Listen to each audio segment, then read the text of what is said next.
Orientalism is the imitation or depiction of aspects of the Eastern world, mostly by Western artists, writers, and commentators.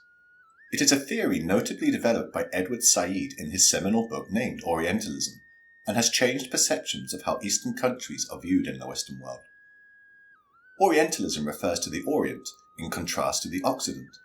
It was previously a study of Eastern languages and literatures, but it is now considered a part of critical studies.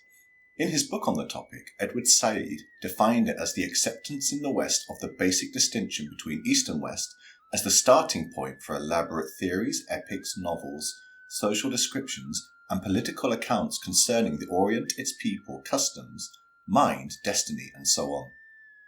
It dates back to European colonization of the Eastern world, and it created a rationalization for European colonialism based on a history in which the West constructed the East as extremely different and inferior, and therefore in need of Western intervention or rescue.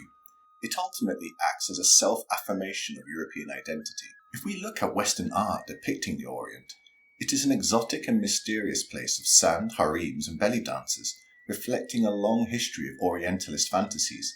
An example of this form of depiction is The Snake Charmer by Jean-Léon Gérôme. In literature, works by Orientalists such as Sylvestre de Sacy and Ernest Renan come across very biased and give impressions of the Orient that seem to lend themselves to the imperial policies of the day. On film, the Disney movie Aladdin is a glaring example of Western Orientalist attitudes, as Aladdin comes from a barbaric land and portrays every possible stereotype.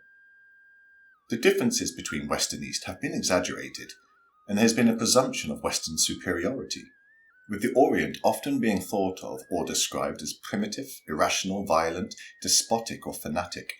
Of course, representations of societies are important to human understanding, but they should not, in the case of Orientalism or any other society, be repressive or self-serving.